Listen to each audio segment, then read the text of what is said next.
Good afternoon. Great to see you. What an amazing job you did in this, Sierra. I want to talk to you about how you channeled Wendy Williams. We've all heard her, we've all watched her, but I think you nailed her. Well, thank you. And nice to meet everyone. Thank you all so much for having me. And yeah, I hope everyone's doing okay today.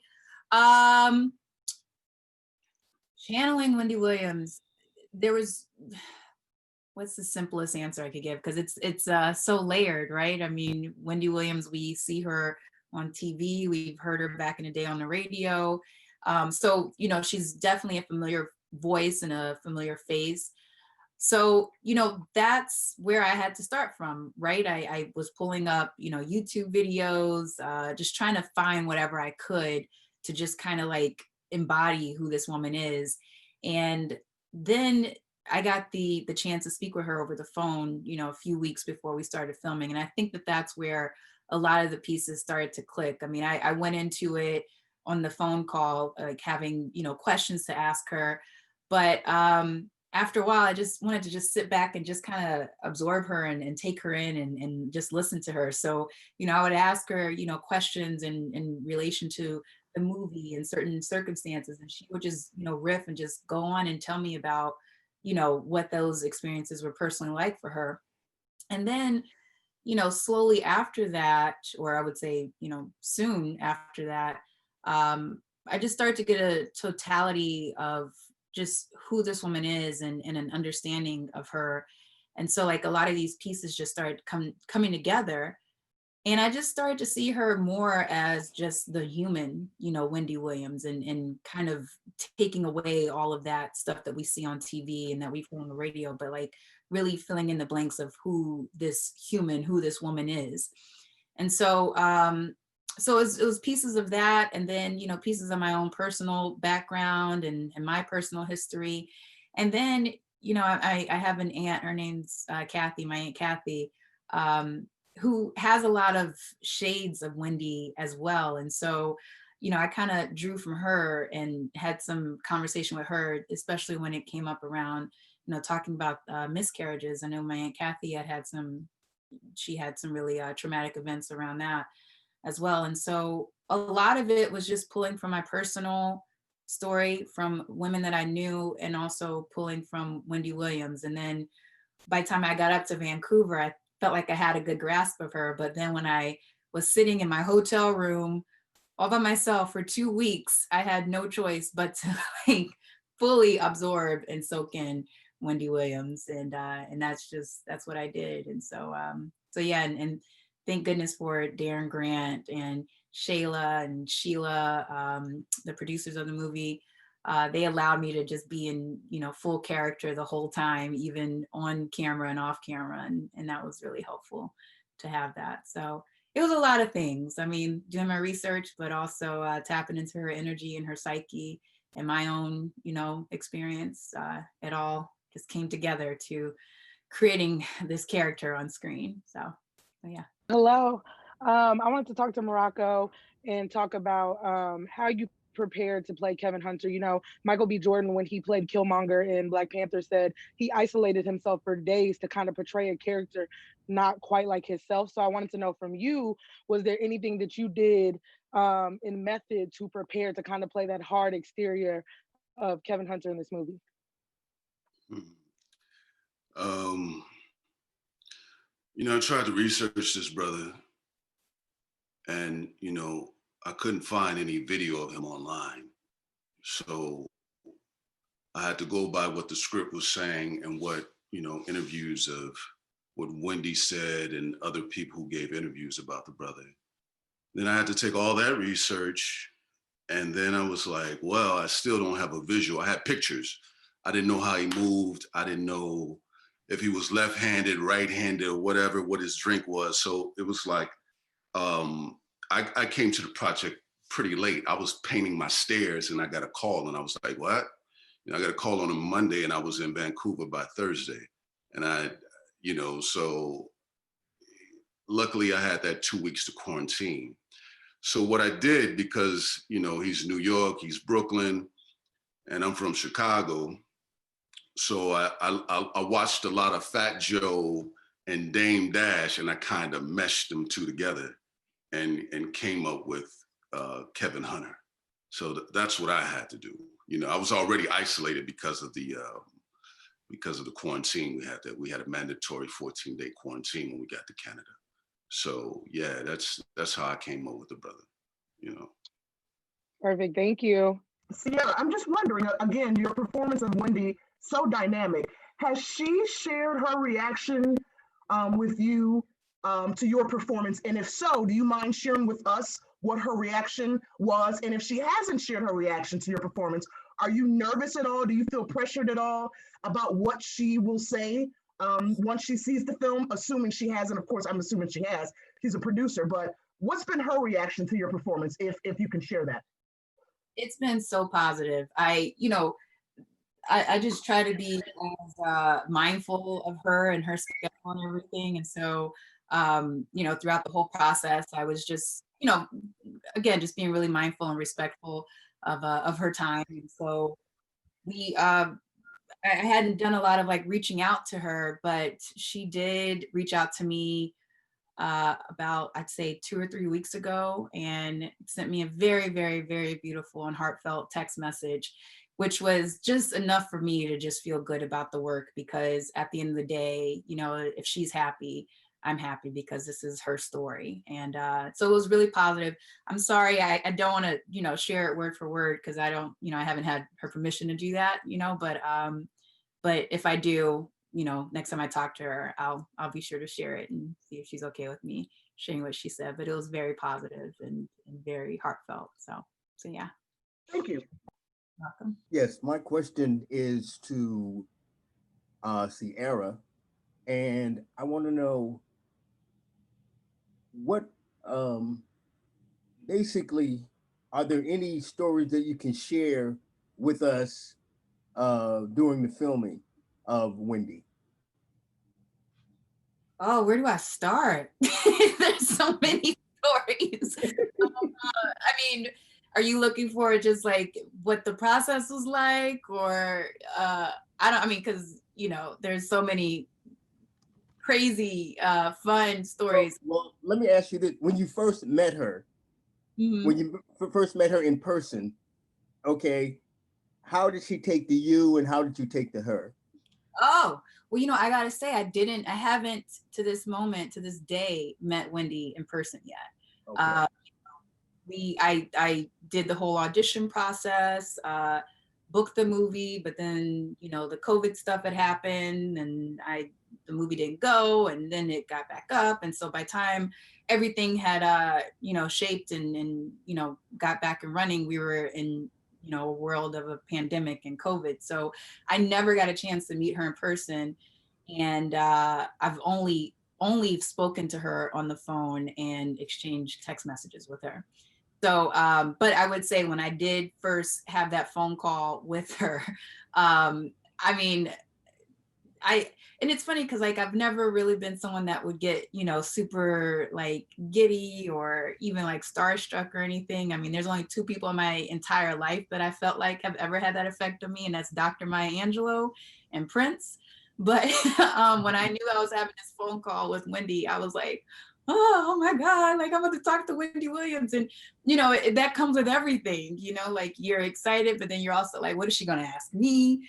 Like, am I prepared to, be on the call with Wendy, and so, but it ended up being so cool. I mean, I had my little questions to ask her, but most of it was just like her just filling in all the blanks for me for some of the stuff in the story.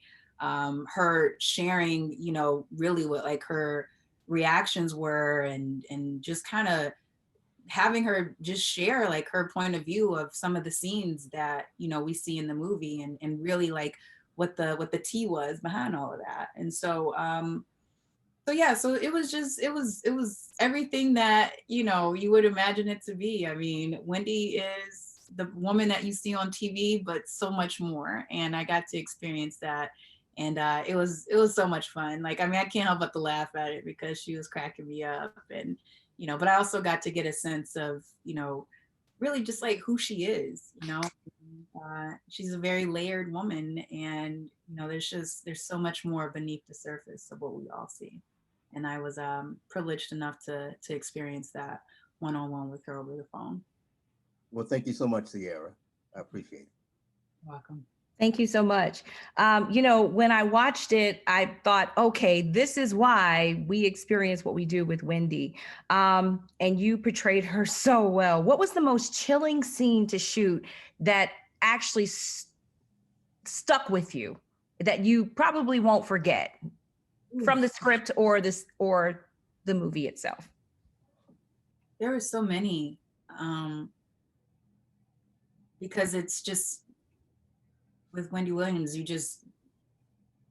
don't imagine that she went through any of that stuff and that she sustained so long. And so, and it's just so, like, again, it's just so layered, from the miscarriages to, the relationship, the drug use. I mean, all of those scenes none of it was easy at all to film and to just live and step into. And I just remember, filming some of the drug scenes and how challenging that was for me, and chilling, for me, because I have a different experience with that on the other side, of my father struggling with substance abuse, and being a child growing up around that.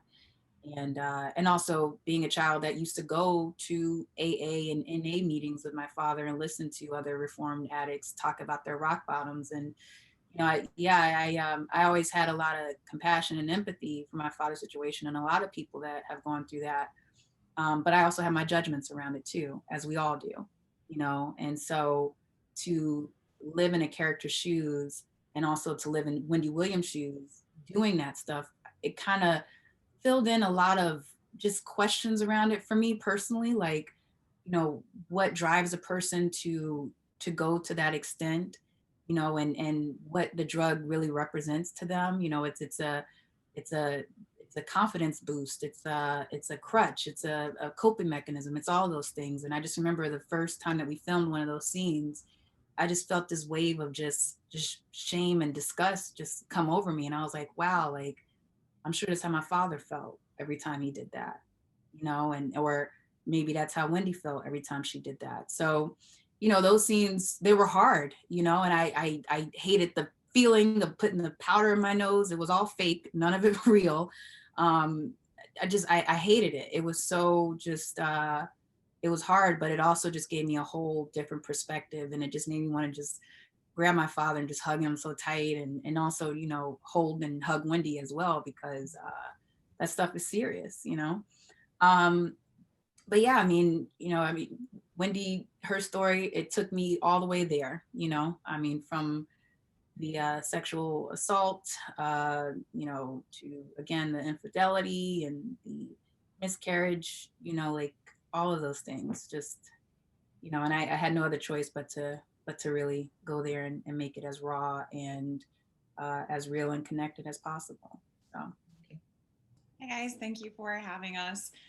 For both Sarah and Morocco, I really wanted to know what it was like portraying this relationship that kind of played out so publicly and that had so many opinions, and knowing that it was kind of in your hands to tell this story just accurately and in an authentic way. What was that like, playing off of each other?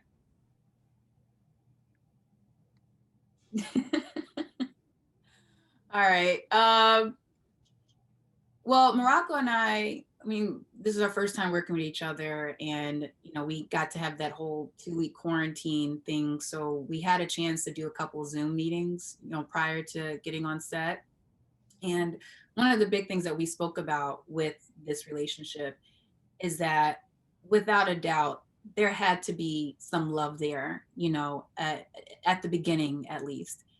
We got to see, the world got to see the public fallout, over the last 3 years. You get on, social media or, the internet, and Google certain things here and there. But we don't know what these people were like, in their personal lives. And so we just wanted to be really respectful and just, mindful of the fact that these are, two people who happen to be married, and happen to be married in this entertainment industry, which presents all kinds of challenges.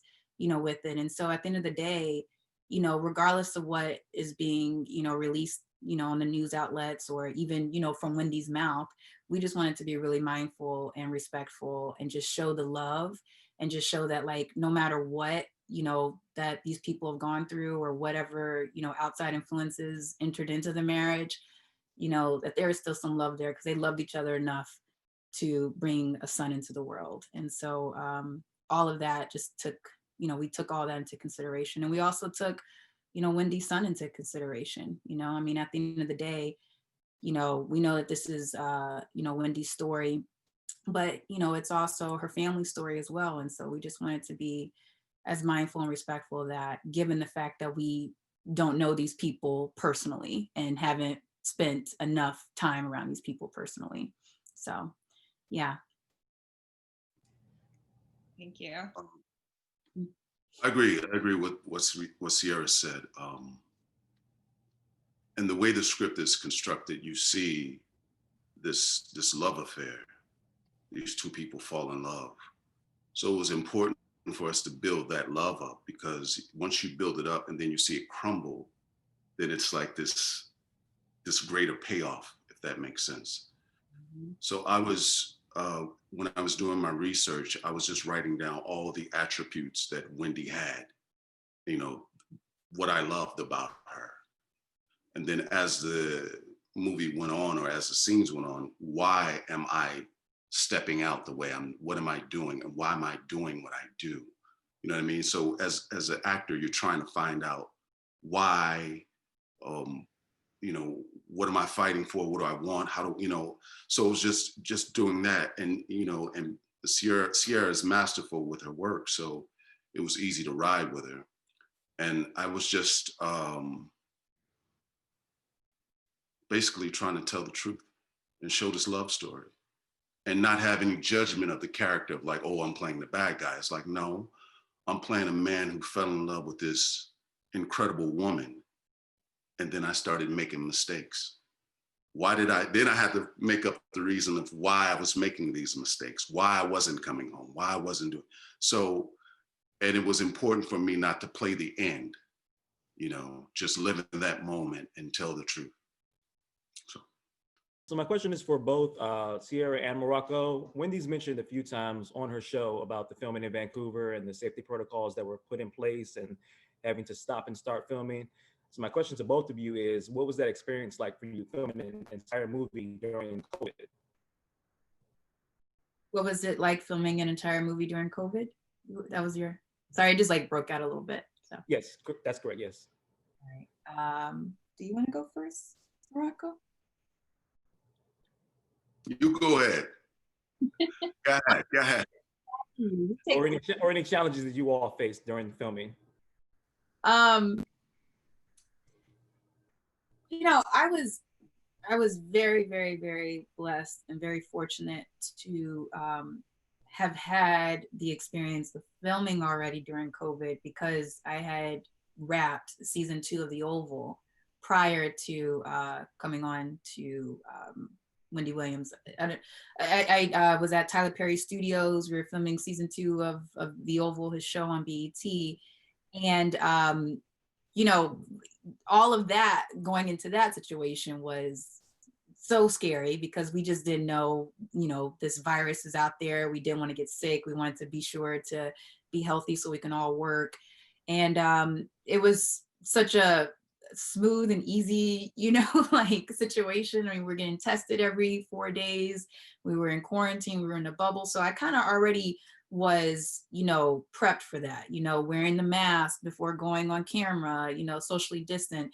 I mean, because whenever you're filming and you're, working, I mean, it's a very intimate experience. You got a lot of people around you, cameras close, like you can't, it's hard to try to do all of those things with the safety protocols, but we did that, during The Oval. And then going to Vancouver, a city that had a really great grasp of how they handle, the virus and all of their safety protocols in general, just felt really, like a breeze. It felt really easy. I felt so safe the whole time when I got on set.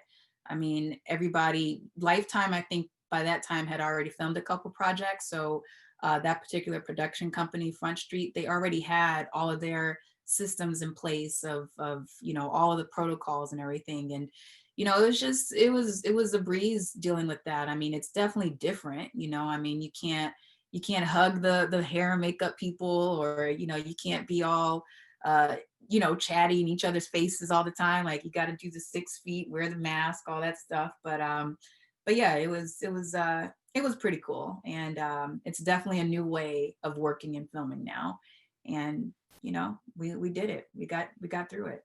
So yeah, Canada, they took care of us. They really take it seriously. The whole quarantining for 14 days, they were serious about it. Everybody was masked up. So at some point you're like, oh, I forgot it was COVID up here. You know what I mean? Because it was just so laid back, but everybody was following the guidelines. So it was easy, man. It was my first time like filming during COVID. So at first I was a little, cautious about it, but you get comfortable and you're just like, let me just do this work, man, and step out on some faith and trust that everybody else is taking the necessary, precautions. So it was love. Thank you both. My question is for Sierra. And so, Sierra, you did a great job. And my name is Harmony Love. I apologize, from Pop Life Radio. You did a great job matching Wendy's mannerisms and tone. And a few times I forgot I wasn't watching Wendy herself. So did you do any special prep, like watching her talk show or reading articles about her? Oh yeah, I mean, I did all of that. It was funny because after a while, it was hard to let go of the character or let go of Wendy at times, but which I gotta say I loved at some points because by nature I feel like I'm a very introverted person. I could be really reserved sometimes. I don't know if it's because I'm an Aquarius or whatever, but that's just part of my nature. And so to be able to step into those shoes and exercise some assertiveness, exercise being comfortable being seen, was all of that. And so yeah, I watched and devoured every single thing I could find of her on YouTube, everything. And at first I started from the standpoint of watching the TV show. And I was like, oh, this is Wendy when she's on, like Wendy doing her show, Wendy, holding court. I was like, I want to see Wendy, like I want to find some stuff when Wendy's not doing that, And so I started just digging up like different interviews, and she, to me, surprisingly, like she's different when she's being interviewed, like when the camera's turned around on her and the questions are being asked to her. And I was like, oh, that's interesting. And then I just started digging up more and more and more, and like finding, back in her radio days, and then finding, some of the footage of when she was just starting out, and then I got the opportunity to speak to her on the phone, and it just kind of just all started to meld together. And then, I'd mentioned this earlier, I started basing her off of some women that I personally knew, my Aunt Kathy being one of them.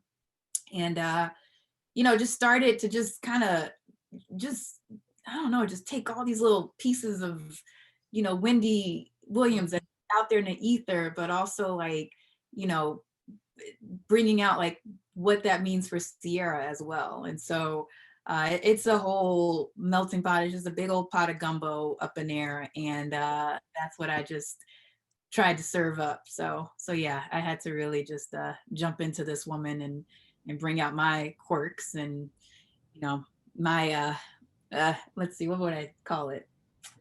My energy, my zaniness, so, my silliness.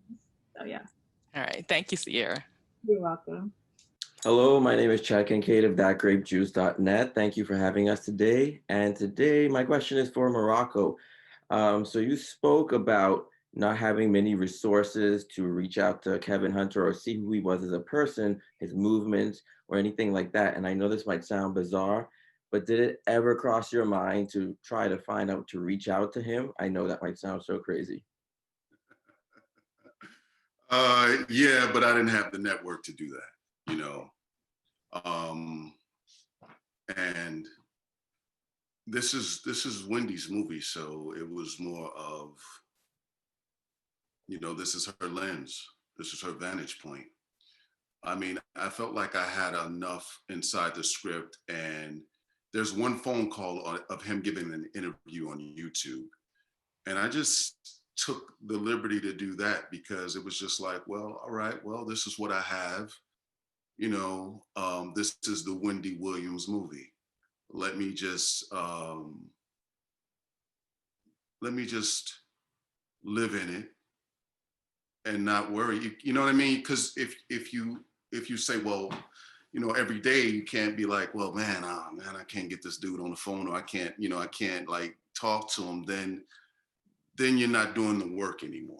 Then I'm too worried about trying to do an imitation or mimic this brother. Whereas I had enough tools and I had enough meat in the script and interviews about this brother that I could just put it together. You know, if you've been in Brooklyn and you've seen them brothers in Brooklyn, and you know what it is. You know, there's a different musicality to Brooklyn cats. You know what I'm saying?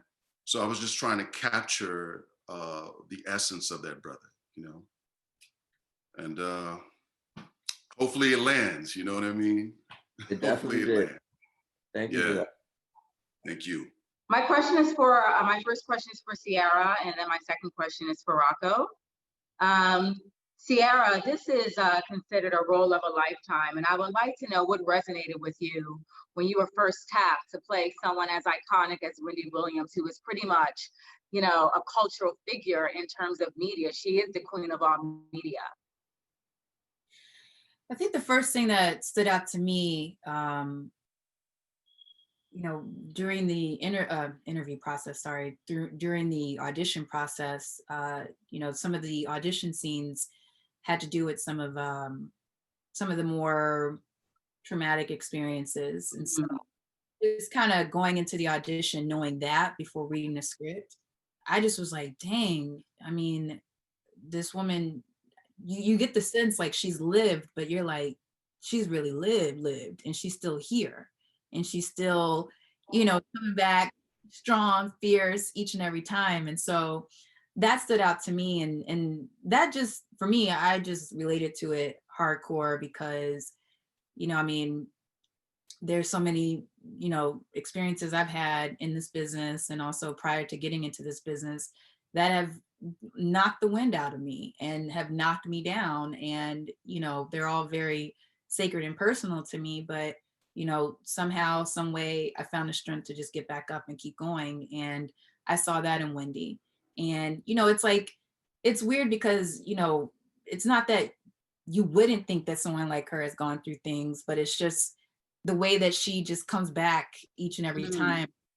The most, like, just the most amazing and beautiful thing about her. And so the minute I read that script and the minute that I got those audition sides, and I was like, all right, you know, like I'm not dealing with no little, you know, cheerleader role or whatever. Like I'm about to really step, you know, the real deal and really get to, for me as a woman, like step into my womanhood by playing this role.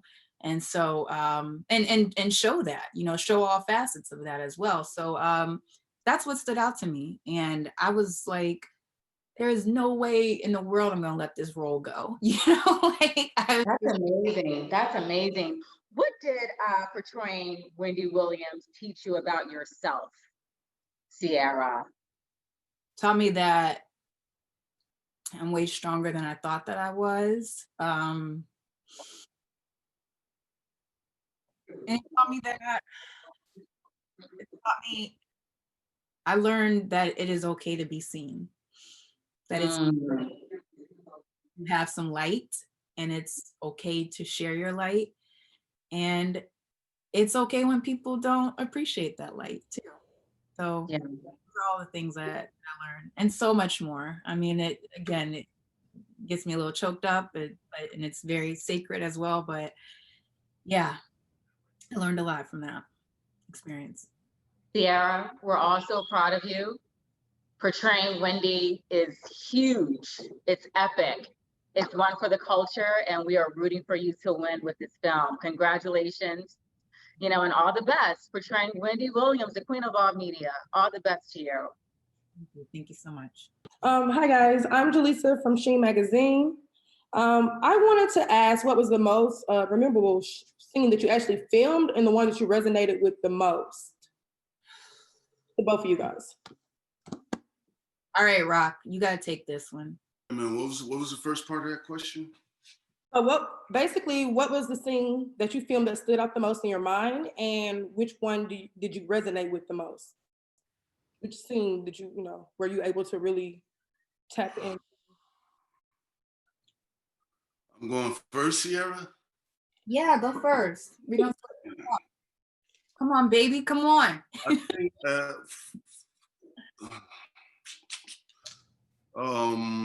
when the doctor told Wendy that the baby was stillborn, that was a heavy day. Mm-hmm. You know, just to live in that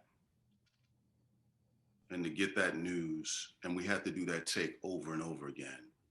And it, you know, acting is great, just don't get caught doing it. So when you live in it and you're telling the truth, it exhausts you. It exhausts mentally, physically, spiritually. It takes, because you know, the brain believes what you tell it. So you're just like, my wife, my baby, and you just give me this news. So that for me was just, you know, I don't know how many takes because we had to get our coverage, my coverage, Sierra's coverage, the doctor's coverage. So let's say at least 20 takes on that right there. And, you know, by the end of the night, I think I told my driver, I said, yo, stop at the liquor store. And I grabbed me 2 bottles of wine, and I was just double fisted. I was just like, I just got to sit down, man. It was like, you know, fighting Muhammad Ali for 15 rounds on that one. The scene that resonated most for me was at the end of the movie when Wendy takes her power back. I go and visit her in the halfway house, and she just basically just, you know, and I have to listen, and I have to, you know, you have to relinquish the power that he had over her. And she stood up to me. So that resonated most to me, because inside any relationship, there's always this power struggle. There's this love, and there's this, you know, there's this love, there's this hate, there's this, you know, there's public life and private life, and it gets really ugly. And, you know, me and Sierra had to go to some really ugly places, and we had to expose our soul in front of, you know, the crew and the cast, but now to be, you know, to millions. So it's a very, I don't know, when yeah, as actors, we you know, you're a character, but yeah, but I'm living in it. So for me, that scene, that last scene we have together resonate, because I know, you know, when a woman is done, you know, when a woman's done, she's just like, no, it's cool. No, it's all right. Okay. No, it's fine. And you know it's over.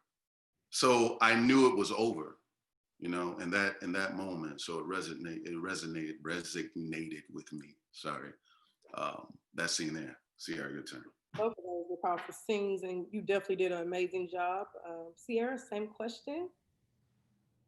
Yeah, I'm gonna piggyback off of that. I mean, they were both, you know, really just heartfelt, hard scenes. You know, that one in particular with the day of, you know, with the baby being stillborn. I mean, the crazy thing about the whole experience of doing a film and doing a TV show is that it's never shot linearly. You know, it's not a linear thing. Like, you're not doing page 1, you know, on day 1 and 2, and, you know, it's never like that. Like, you're going from, okay, now we're doing the party scene, to now your baby's being stillborn, or, you know, now you're in love with your husband, but now you're finding out he's with the mistress, you know. So you're kind of going through this whole, like, emotional roller coaster and mental manipulation of your body and your mind to kind of switch off and turn on gears to play these different scenes. And so I remember particularly in that day, it was just, it was really hard and emotionally just taxing. But, you know, I gotta say, and, you know, I'm a person of faith and I don't wanna make anybody uncomfortable in this, but I just gotta say that, you know, God definitely had his hand on this whole production. And there were just moments where I felt like, you know, so out of my body, but also just so um, supported. And in that scene in particular that Morocco was talking about, finding out the baby was stillborn and having to, you know, cry, you know, you know, hear the news again over and over and over between each take. You know, there's a young woman in the scene. She plays a nurse, and I just looked at her, and all of a sudden, like, she just looked like my little cousin Devin, who, you know, is one of the most sweetest, angelic people you'll ever meet. And I just was like, all right, God, I see what you're doing right now, you know. And so through all of that, it just, I just felt so supported, and you know, it didn't matter how raw the emotions were, you know, I just felt that I was safe and taken care of, you know, mentally and emotionally throughout that whole process. So yeah, and then, you know, with the other scene that Morocco brought up too, you know, that resonated with me was the last scene, you know, where Wendy stands up. I mean, I don't know, ladies. I mean, I don't know about y'all, but I've had a Kevin in my life. And so that one was for the Kevins. And so if I had that opportunity to say those words to that person, you know, yeah, I would have totally done that. But it was great to be able to be in the shoes of a character and speak those words and speak those words from experience. And yeah, and from that emotional standpoint. So both of those scenes were. You guys did a phenomenal job embodying both characters. So congratulations again. And that's it for me. Thank you. Thank you. This is Mari D. Good job to both of the actor and actresses, everybody. My question is for you both. What do you hope viewers will take away from watching this film on January 30th? For me, you know, I look, it's twofold for me. Like, I want people to be so touched and so inspired by this woman's story, by this movie, by, you know, from everything that they're seeing on it. But also, I just want people to be entertained. I mean, I think that's why we watch Wendy Williams, because it's just like she keeps you on the edge of your seat the whole time. And so, and this is the movie format of that. I mean, look, we're living in some really interesting times right now. And you know, it's so easy to just get sucked into the rabbit hole of all the stuff that's going on, and you know, people are tweeting and stuff. But I just want people to just be able to just turn that off for 2 hours and be able to watch this movie and escape into a whole different world and be touched and laugh and, you know, have fun, but also be like, yo, like, if Wendy can get through all of that, then I know I can get through all of this that I'm getting through. So that's what I hope people take from it. Thank you. Yeah, likewise. I think, of course, you know, the whole entertainment, but also just the resilience of Wendy Williams, of her having a dream and watching her go through her, you know, falls and getting back up and just continuing on, and just, you know, it's amazing of her fortitude, you know. So if anybody's watching, they could say, hey man, I can dream big and I can go after it if I work hard. And, you know, I might get some bumps in the road, but I can keep going. So I think Wendy is the true testament of that. Thank you guys so much. Much success to you both. God bless. Hey everyone, how are you today? How you doing? I'm well, and yourself. First and foremost, the movie was amazing. I think I have to watch it twice when it comes on Lifetime, so you guys did a great job. Now, my question here is pretty short and simple and sweet. So you both played Wendy and Kevin, and they had such a beautiful relationship from the start that kind of turned into turmoil. So if you can choose a song that perfectly describes Kevin and Wendy's relationship, what song would you choose and why? Oh, Lord. I don't know.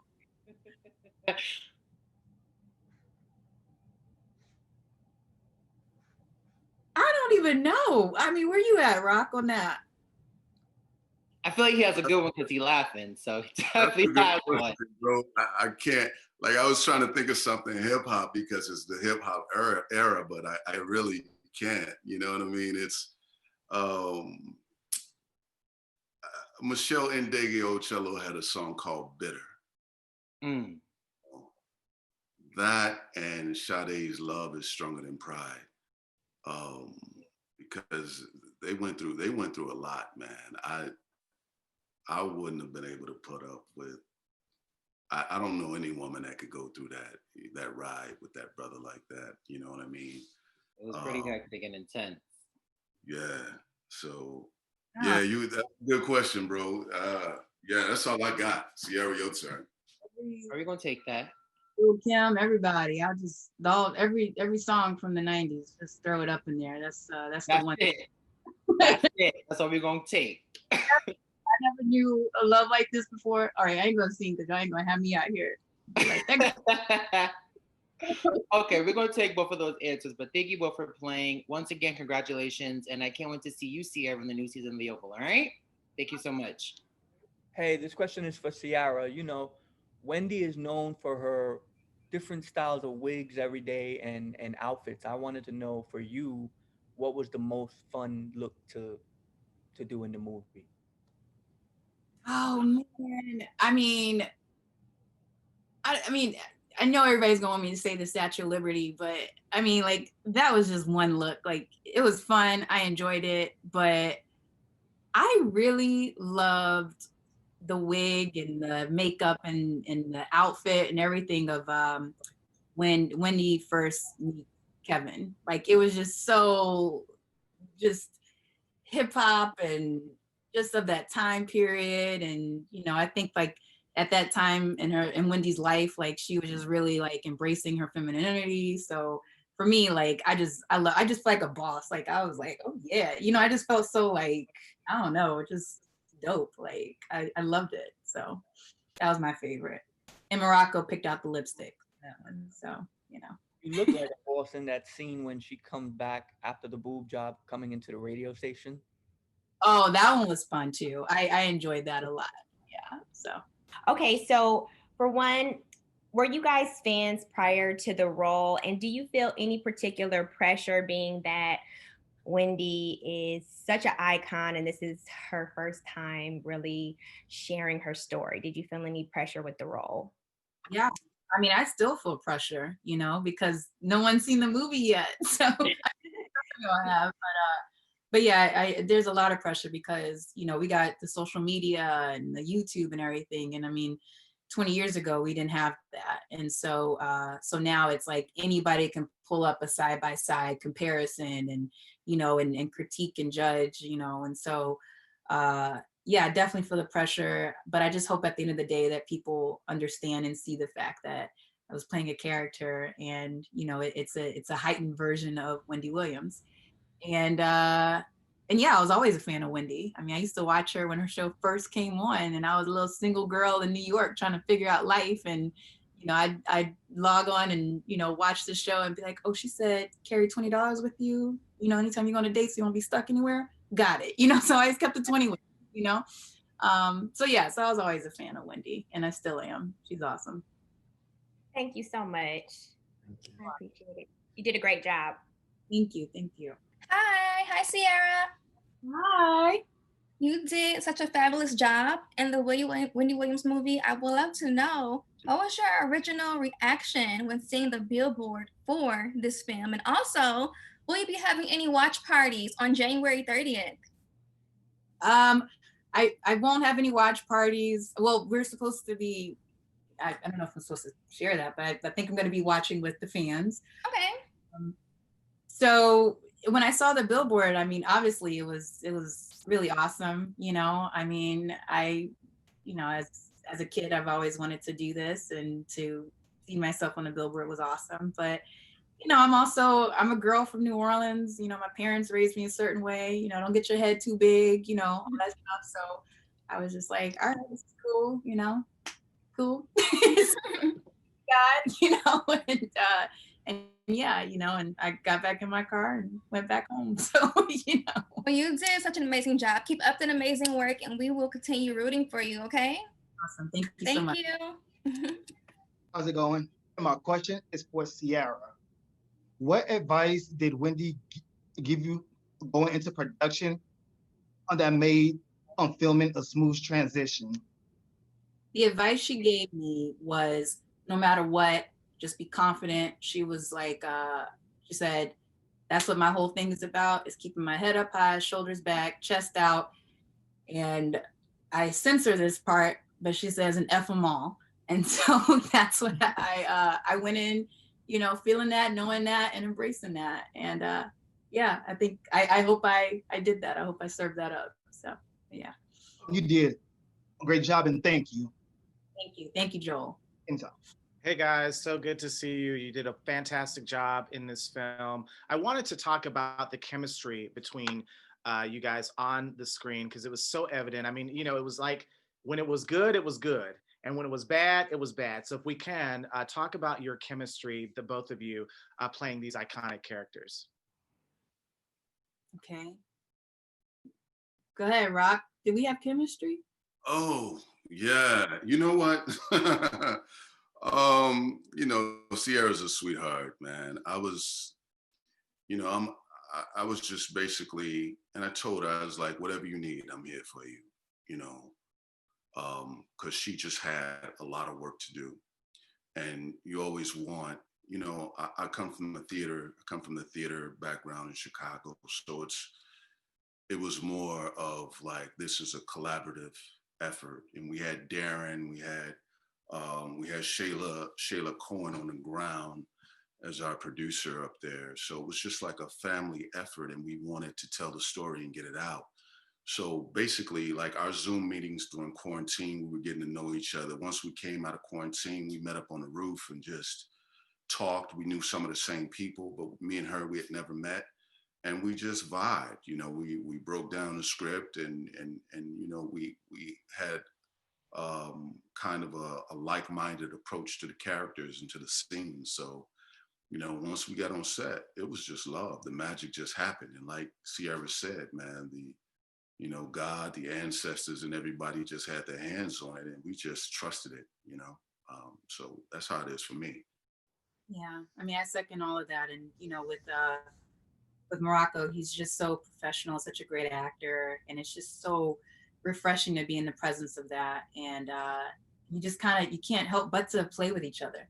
You know, I mean, we were like, the subject matter was so serious, but we really were just like two big old kids just playing make believe, and it was fun. So playing house, so it was awesome. Thank you so much. You guys did a fantastic job. My name is Santana over here, the culture commentator. My question is for you, Sierra. So you spoke about being a big fan of Wendy Williams, watching her show and all of that. So when it came to time to portray those darkest moments of her, the highs and the lows, did you find a new found of respect for Wendy Williams than you had before?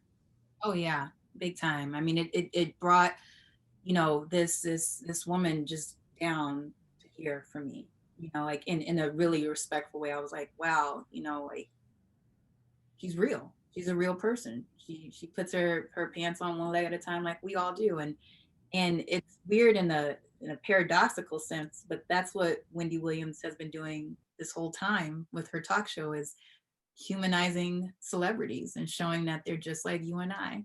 So I got to experience that from that standpoint, that vantage point of, you know, just really seeing, you know, Wendy Williams and her humanity and all of her glory as well. So yeah, made a lot of sense for me.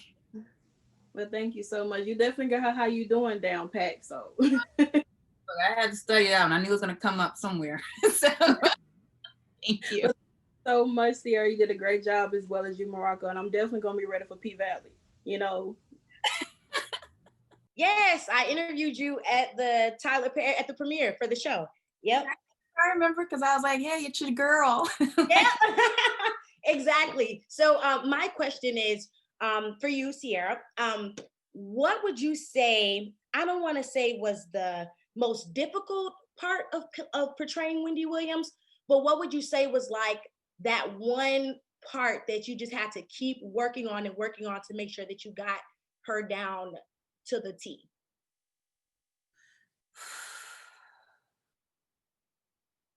I mean, honestly, all of it, all of it. Especially, again, I'll just go back to the fact that she's such a well-known person and has such a huge fan base, and people watch her every single day. So that is like just so much pressure. But I think the scene that I probably studied the most was the Statue of Liberty scene. I mean, I wanted to just try to get it frame by frame, beat by beat, when the hands go up, when the eyes blink, when the mouth closes, when she falls, when she breathes, like ooh, details. Yes. Okay. Now we got, so that's what I worked on pretty much every day up until we shot that scene. So Wow. Well, I definitely can tell you studied your craft because you did great. So kudos to you. Kudos to you both. You both did an amazing job. So thank you. Raven.